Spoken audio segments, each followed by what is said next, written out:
Hi, I'm Arlene McIntyre, Creative Director at Ventura Design, and you're listening to Shut the Front Door, a light-hearted podcast that will bring you through the front door and into the homes of influential and interesting people.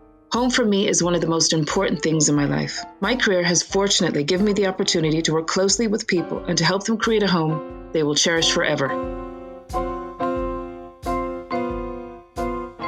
So today on Shut the Front Door, we are joined by the legendary actor and musician Patrick Bergin. During his career, Patrick has worked on over 80 film and TV movies.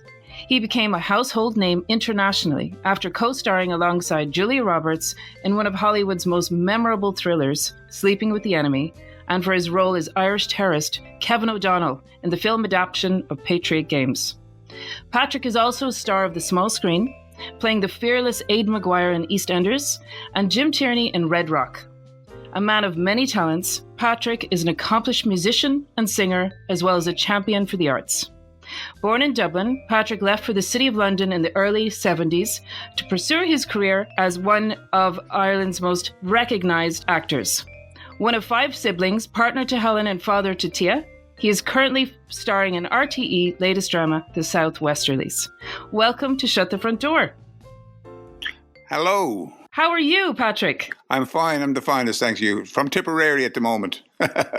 Oh, wow. You're down at your castle. I'm down at the castle in Tipperary. If you hear any knocking and banging, I'm having a bit of the roof fixed. Oh, fantastic. God, what a location. I hope you're wearing your hard hat down there, Patrick. Always, everywhere. Especially on film sets. Exactly. And are you currently based down there at the moment, Patrick? Is that I'm where here you're currently quite a lot living? this year with the COVID thing. I've had to spend a lot of time down there and making sure that the castle is dry for the winter as well. That's the biggest problem at the moment. So in a sense, the COVID thing has helped me. It's got me focused down here. Fantastic. I really want to get into that. I want to ask you first how you've been, how life's been treating you in the lockdown. Well, as I say, it's been pretty disciplined, and I did some work before the lockdown, and some of that's showing currently on RTE television, South Westerlies, and I've a body of work in the can, so to speak. As a nice movie, There You'll Find Me, coming out in January, which I play an Irish fiddle player. It's a lovely piece, a romantic piece. We shot up in Carlingford, and but down here it's been preparing. I had a bit of damage over the last couple of winters on my roof. So the castle here is it's called Emel Castle. Emel meaning in Gaelic Imel. It's a border castle. It used to belong to the O'Carroll Castle, and it was the border between the O'Carroll's land and the Kennedy's land. And my castle was a very favourite place for the O'Carroll clan. So wow. I've inherited this, and I'm looking after it as best I can.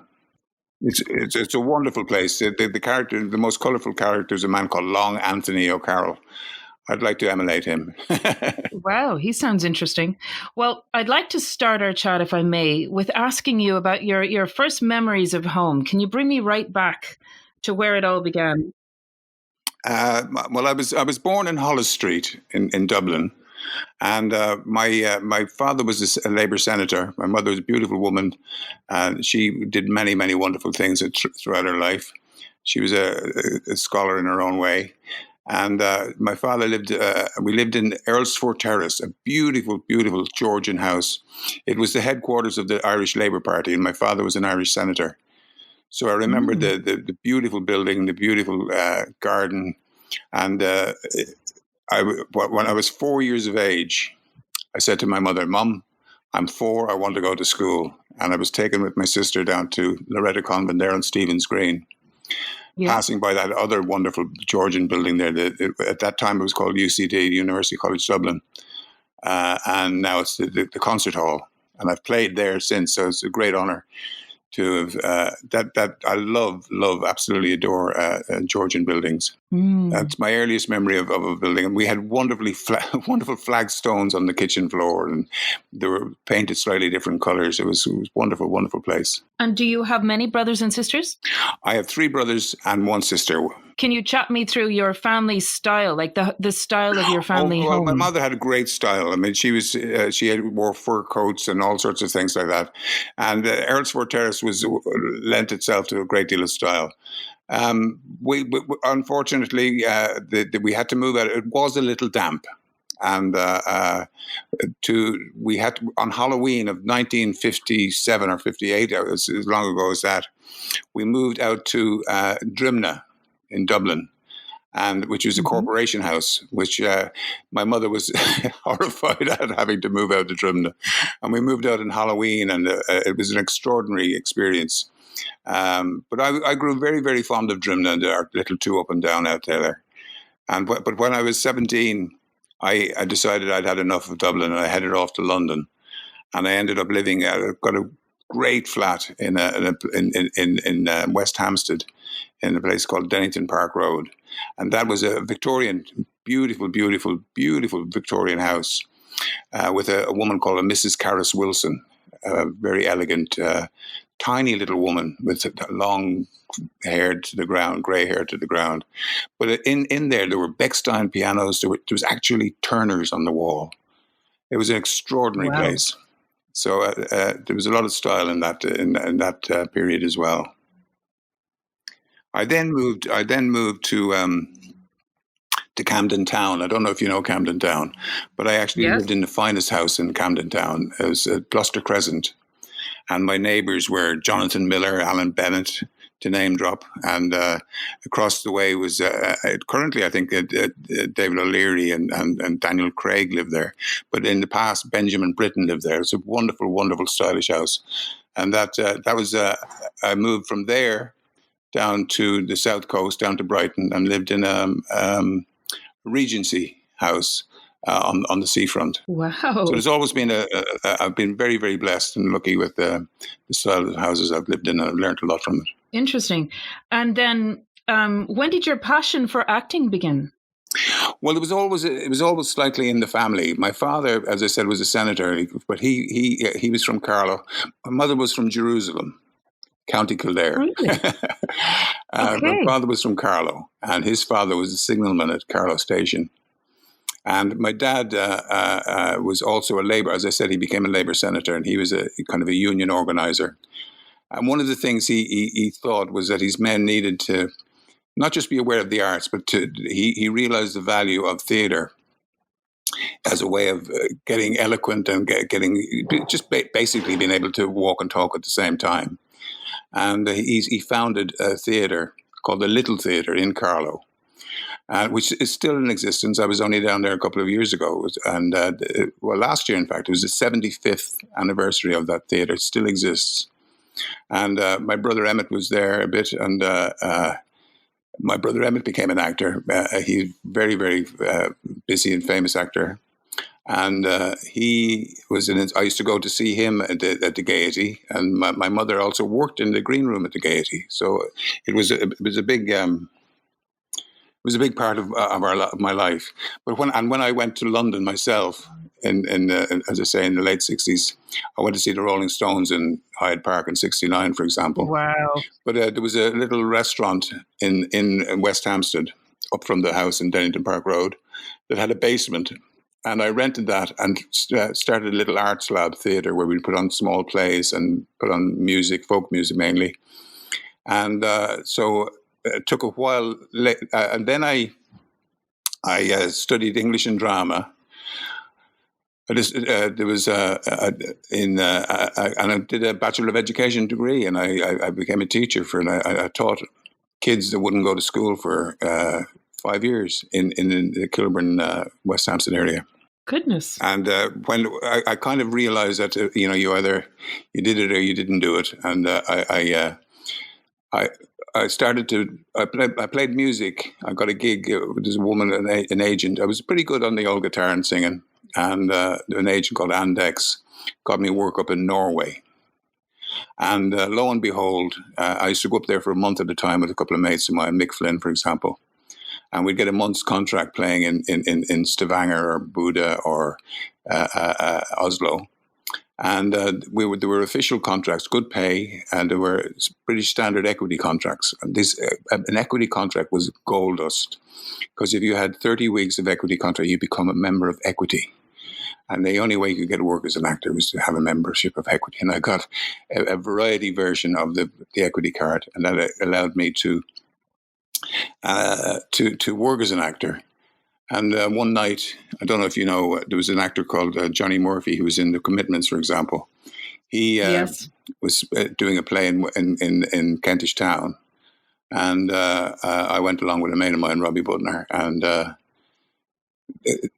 man called, or it escapes my mind at the moment, came and asked me. He was teaching at the National Film and Television School, and he asked me if I would audition for a part in one of his students' films, which I did, and that's Shane Connaughton, of course, and he went on to write the screenplay for My Left Foot, for example, and with that little short film, I got a better agent, and I haven't stopped working since.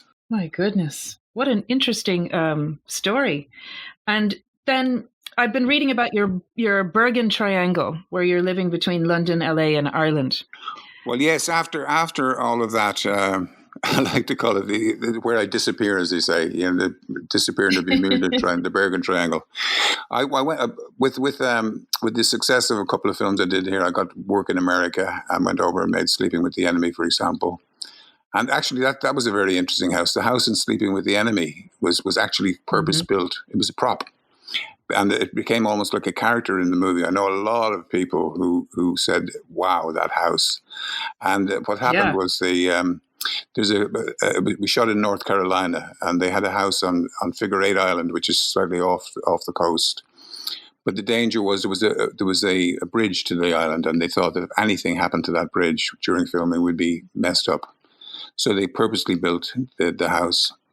And during that time, I moved to LA, and I had a wonderful apartment behind the Four Seasons Hotel there on Doheny. And I was on just behind it there. And it was sort of retro 50s style, wonderful place. And I used to love to go downtown LA. I got all my furniture down in downtown LA in a place called Santee Alley, and which were sort of cheap, but stylish, if you know what I mean. Yes. So LA, I love LA for that sort of that feel. It's a nice feel. But I'm very happy to move back to the El Sod. In the meantime, I did have a lovely place in a place called Rottingdean in England, which was right on the seafront, and I had a music studio there where I recorded not only my own songs, but a lot of other. Even Peter Green came and recorded with me there, and the man who wrote "Blame It on the Boogie" for Michael Jackson recorded it there. That is excellent, and I'm really shocked to learn that the house in Sleeping with the Enemy was actually a set, like a stage set. I actually thought it was a real house. Absolutely. And it worked out well because they were able to move walls to get better shots, etc., etc. Whereas very often when you do go into location in a house, you're really, really restricted in the way where the camera can and can't move. So, but it was a prop, and everybody adores it. I must confess that I watched Sleeping with the Enemy again recently. And you were so scary in that movie. I mean, how on earth did you get into character for that role? I've been practicing all my life. No, seriously, you were really intimidating. I was frightened by you in that movie. Well, there were a couple of if I may reveal some of my sources. There's a couple of movies that I kind of based my character on. And there was number one, I guess that you would have heard of, was Psycho. Yeah. And the Anthony Perkins character in Psycho, I thought was a very, very powerful example of that kind of person who is very restrained and very within themselves and man of few words, so to speak. And the other one is there's another movie called The Fiend Who Walked the West. And there's a character in that played by a man called Robert Evans who he thought he was terrible as an actor, and we went on to produce some of the biggest movies, Chinatown and everything with Jack Nicholson later. But if you ever get a chance to see that movie, it's a terrifying movie. It's a sort of a semi-Western horror movie. It's just extraordinary. And they're the two characters that I kind of based my persona on, if you like, for Sleeping with the Enemy. Yeah, like super intense. Absolutely, totally intense. Yeah, super intense. But I think I'm even more fascinated that it was a stage set, because the house is so impressive. I think it's what everyone imagines the Hamptons, to be like. This absolutely, beautiful. It's a character in its own right. Yeah, for sure, and very remote, which was perfect to paint the whole scene of the story of Sleeping with the Enemy. Well, yeah, when the character cuts his foot on the broken glass and the whole plot is revealed. Yeah, I knew. But by the way, I knew that was going to happen. I knew that was going to happen before it happened. And I remember seeing that movie when it first came out, and I loved it. And then I watched it again recently, and I was like, oh yeah, that was it. That was the one thing. Actually, what you just said something very important there. You said you knew it was going to happen. Yeah, when she broke the glass at first. When she was breaking the glass or the lights, I knew that there would be broken glass on the sand, and I was thinking she needs to clean that up. When she was doing that, I was thinking, no. In addition to that, you're so on the ball there, because there's a scene in the film also where in the book, in the original book, rather than the original story, certainly in the original book, when she is completing her disguise, she cuts her hair. And in the original book, she drops the hair down the toilet and flushes the toilet. And of course, a couple of strands of hair don't disappear. But in the movie, the director said, take the ring off and drop the ring down the toilet to Julia. And I turned to to Joe Rubin at the time, and I said, Joe, that's ridiculous. Everybody knows that that ring will not flush away. He says, that is the point, Patrick. Alfred Hitchcock says you have to have a moment in the movie where the leading character does something and the audience go, don't do that. Yeah, no, it was the perfect tension that created. You could just feel the tension that she wasn't really paying attention to details. Yeah, and the breaking the glass. I mean, she did that out of a complete temper. Like she was just.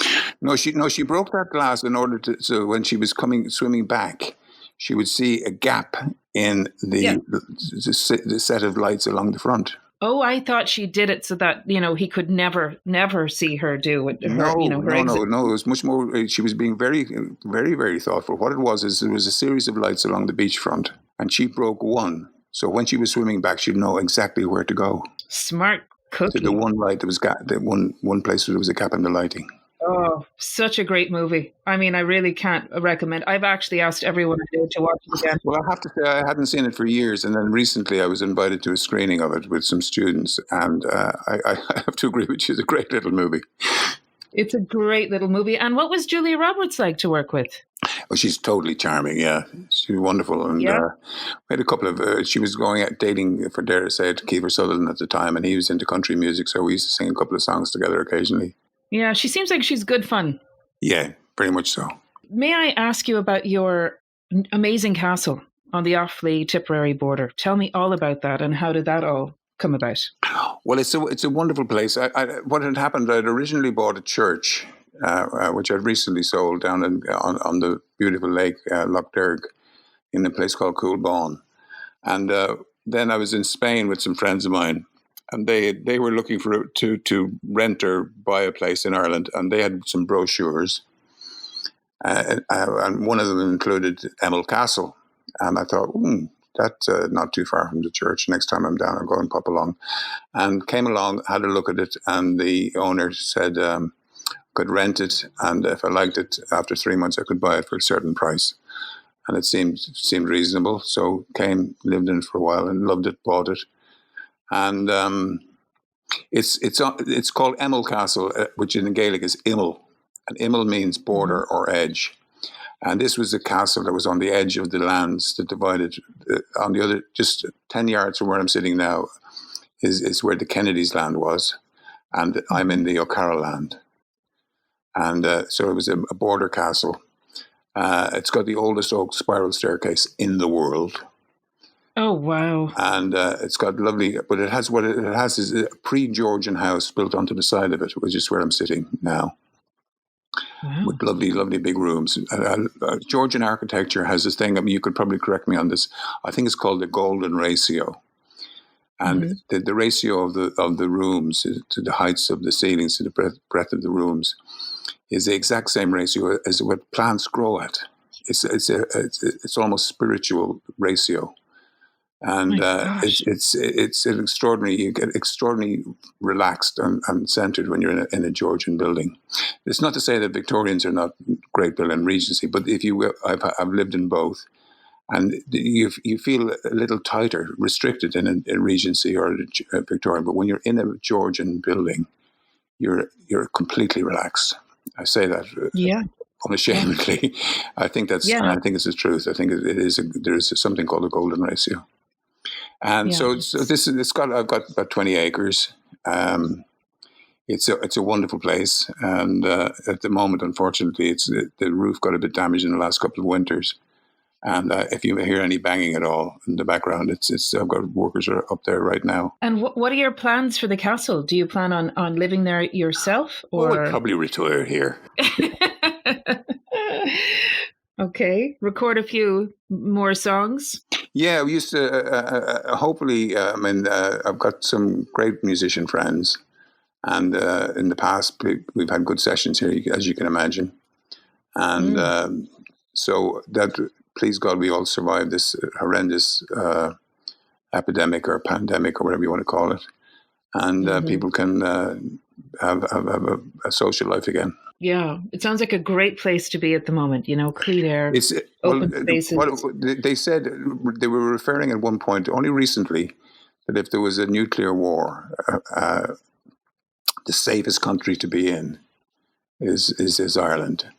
And in the same survey, they said the safest place to be in Ireland is Cloughjordan, which is exactly where I am.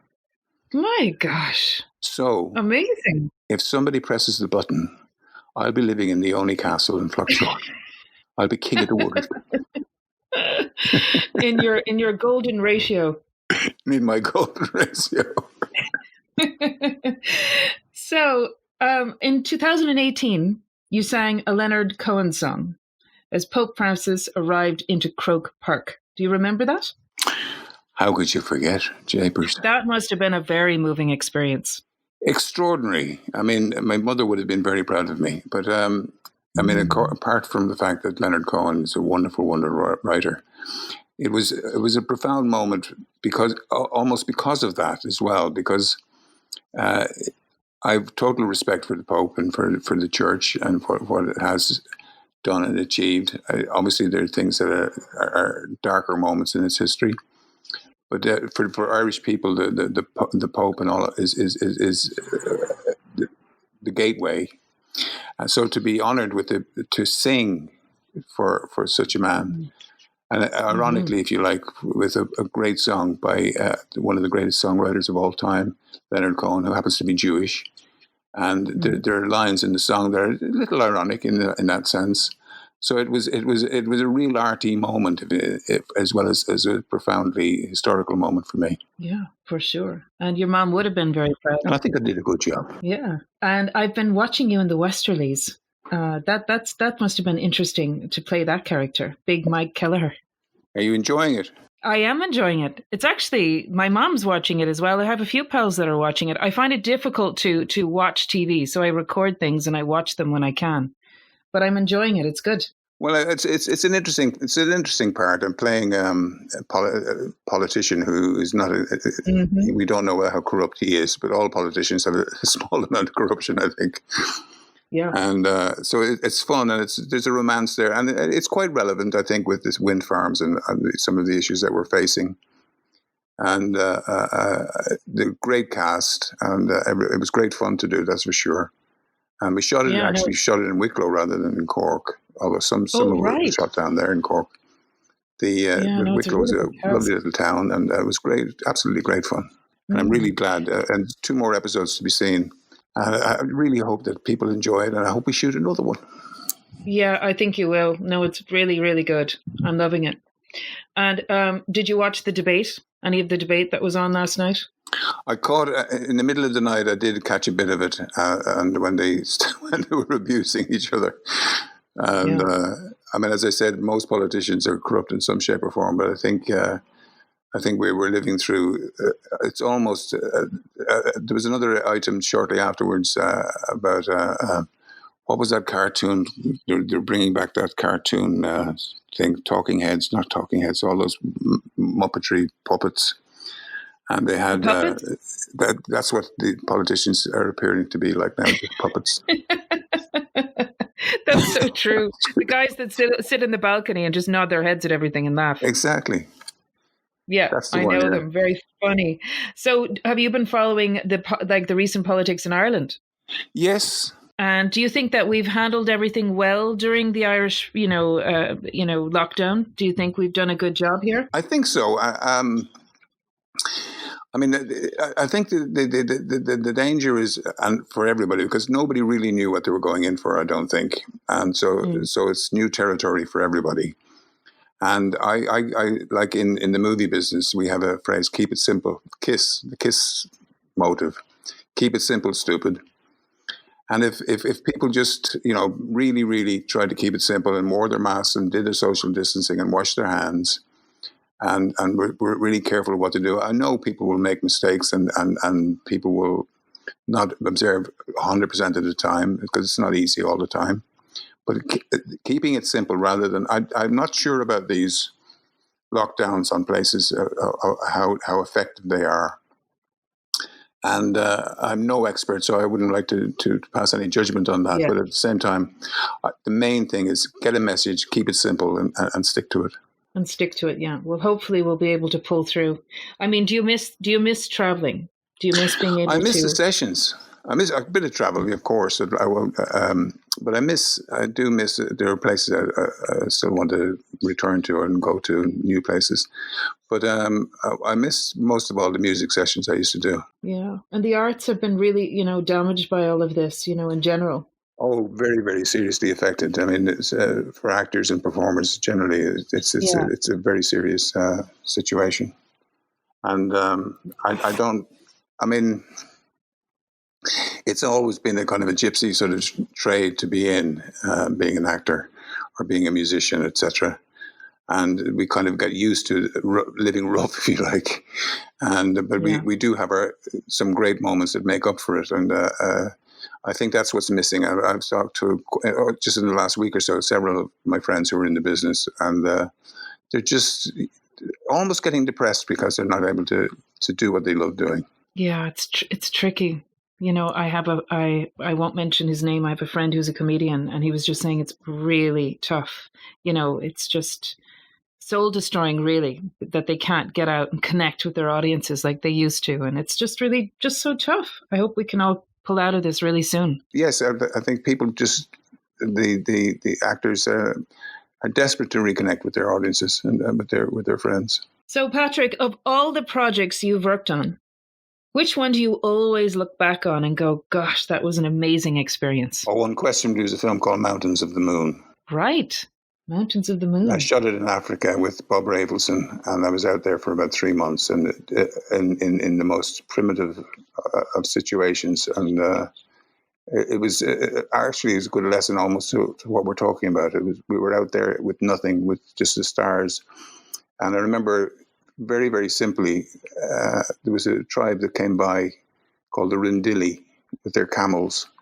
And they lived on camel's milk and camel's blood, stirred together in a gourd. And that's what they lived on. Extraordinary lesson to learn. Camel's milk and camel's blood, my lord. Yeah, I know, primitive. And we were on a Lake Turkana, and there was a tribe there called the El Molo, and they had nothing but Nile perch. Oh, dear. And they were surviving. And they had little shells in their hair for decoration. There was still art. There was still music. The funniest thing that happened, I don't know if you can have time to get it, was that during filming, I was coming up to a very serious scene in an afternoon. I decided at lunchtime I wouldn't take lunch. I'd go out and center myself out in the distance. And I went off out into the wilderness hardly anything out there at all, maybe the odd acacia tree. And then out of the haze came this 7-foot Turkana warrior with a spear. Wow. Oh my God. And he beckoned me to come over to him with his finger. And I went over to him. And I stopped about social distance. And he said, "Where are you from?" I said, "Ireland." And he looked at me and he said, "Where?" And I said, "Ireland." And he looked over his left shoulder, and then he looked over his right as if anybody might be listening. He drew me in a little closer. And he said, "Are you still having problems with the Catholics and Protestants over there?" I can't believe that. That's hilarious. Yeah. No, it was a great experience. I worked with Fiona Shaw and Ian Glenn and a whole bunch of plethora of great actors. It was a great experience. And it was actually that film that got me Sleeping with the Enemy.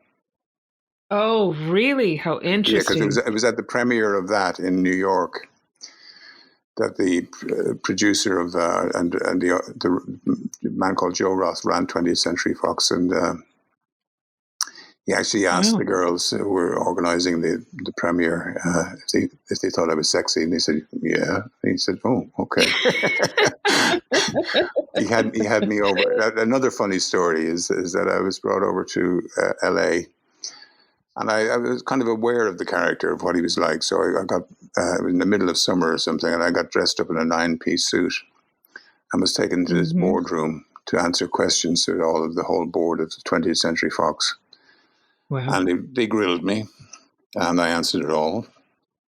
And then they said, "Okay, Patrick, thank you very much for coming, and we'll be in touch." And Patrick stood up and walked out the door, and he walked directly into a broom closet. Oh my.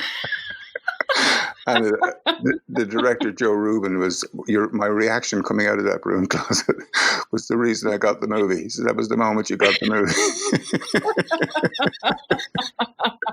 What a great story. Did everyone burst out laughing, or did they just play it cool? No, it was complicated, put it that way. People didn't know what to do. And nor did I. And that was kind of that hiatus of tension that was in the room, I think. Excellent. But you managed. I managed. And do you think that the Irish film industry is really different from the Hollywood one, though? Oh, I wouldn't. No matter where you are in the world, the bottom line is you're just trying to tell a story. Doesn't matter. I mean, the politics of it or the money is irrelevant in that sense. As in all art, you're just trying to tell a story. Yeah. Do you think that the whole scene is different, perhaps the industry that's in Ireland? Do you think there's a more relaxed approach in Ireland to making a movie or making a television series? I think the mechanics of it all is exactly the same. Okay. It's exactly the same. Interesting. Oh, yeah, absolutely. There's great professionalism in Ireland. If that is anything in your implication, is that it's not taken as seriously. Yeah. It's taken very seriously in Ireland. And filmmakers are generally very diligent, hardworking people. Yes. And which movie director have you met in your career that you've been most impressed by? I think the one that directed Mountains and the Moon, Bob Rafelson. And I was fortunate enough with that he also, the cinematographer on that film was called Roger Deacon, who just won the Oscar for cinematography this year. And it was just, there is a difference in that sense. So, when you're working with somebody who's just oozes talent as well, because they somehow, when you meet somebody and then they inspire you, they bring you to another level. And that was my next question. What actually inspires you? What inspires me? I don't know, truth, love, all the things that inspire everybody. Yeah. And where are you going to get your next meal? Yeah. That motivates you.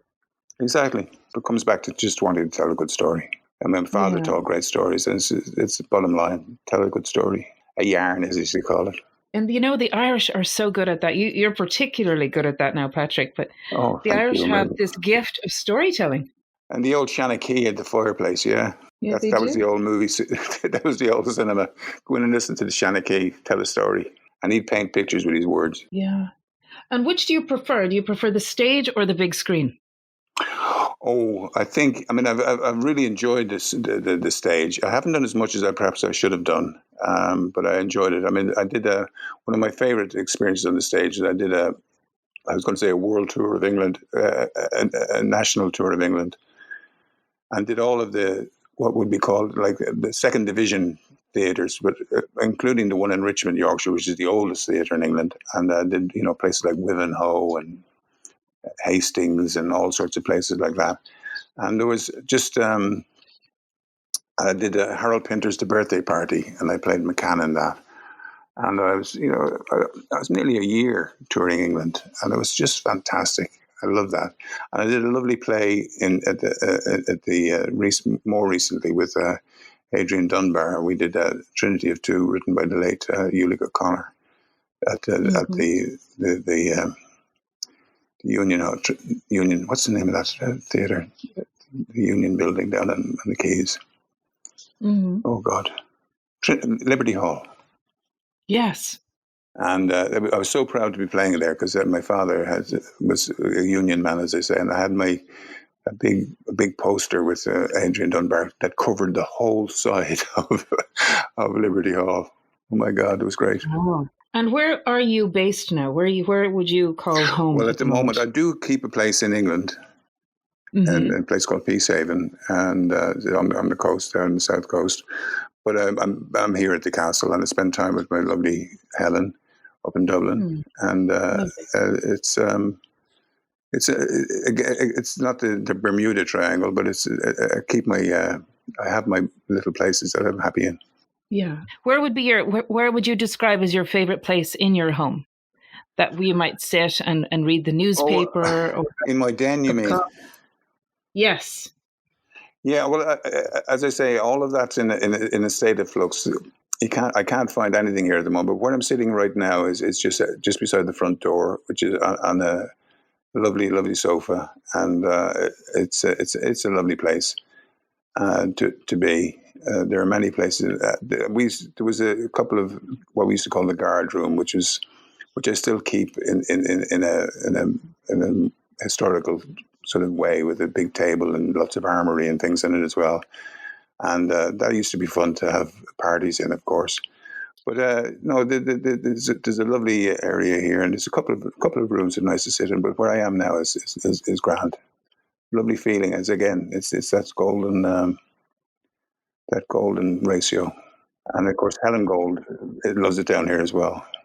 Oh, that's so lovely. I was reading about that. It sounds like you're in a lovely, sweet spot at the moment in your life. Yeah. It's things are good, and I wish the world could be in a golden spot. Yeah, that sounds lovely. And what would be your morning ritual? How does your day begin? Switch on the telly.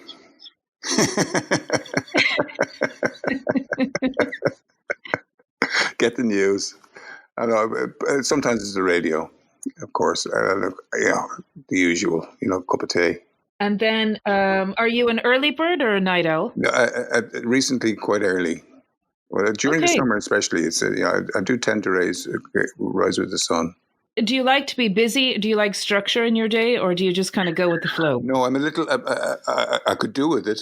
I'm a little chaotic, I have to say. Can be quite random, and being down here at the castle, which I haven't really spent an awful lot of time with over the last few years. I've been busy away. I keep coming across things, and it's a lot of filing going on, a lot of boring old filing, and putting things away and sorting things out. But it also brings around a lot of nostalgia. And nostalgia is dangerous in some ways. You can get bogged down in it. But at the same time, it's nice to have it. Yes, exactly. And what one piece do you own in for example, in your current home, or say even in the castle, that holds the most special memories for you? Me guitars.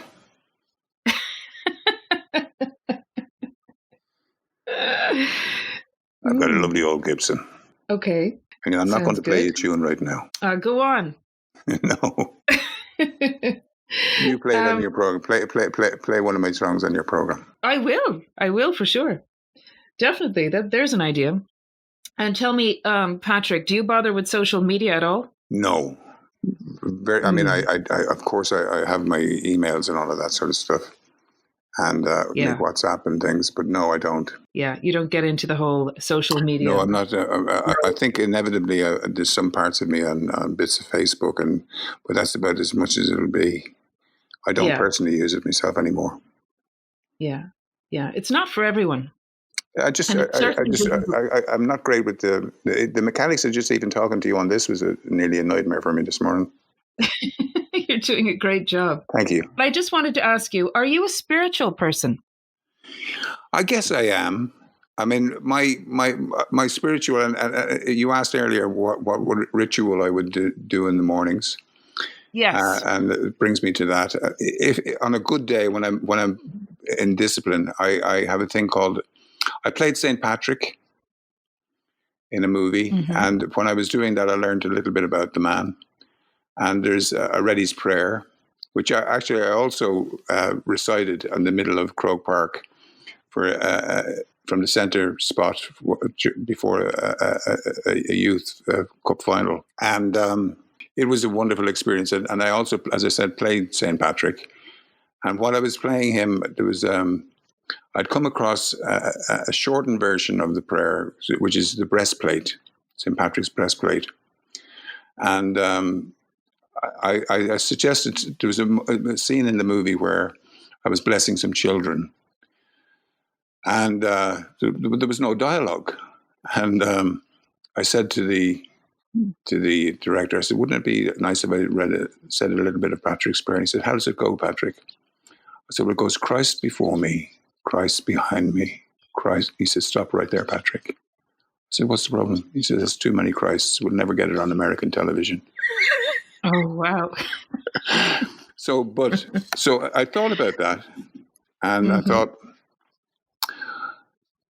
if I substituted the word Christ with spirit, mm-hmm. and this is what I believe is what I do. And if you physically do the action of what the words are saying, it's like a yoga thing, okay? Mm-hmm. So you say, Spirit before me. Mm-hmm. And stretch out your hands in front of you. Spirit behind me. And stretch your hands out as best you can behind you. Spirit on your right. And move around to your right, obviously. Spirit to your left. And spirit above me and reach up to the sky. Spirit below me. Spirit where I kneel, where I sit, and where I lie. And spirit where I arise. And I arise today through a mighty spirit. The invocation of the Trinity, through belief in the threeness, and confession of the oneness of creation. In the name of the Father, and the Son, and the Holy Spirit. And if you physically do that, and I think that's what Patrick actually taught the pagan king to do, a little bit of yoga and acknowledging his spirit.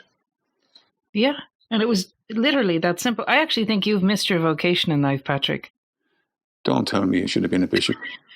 You should have been a bishop. That was very convincing, I must tell you. I think it's Paddy for the park.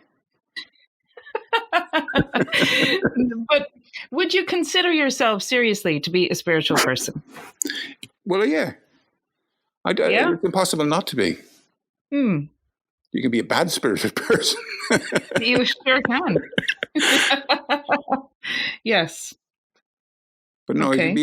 People are good spirited. It's a nice thing to hear when you can often say that about somebody. Oh, you've got a great spirit, your man.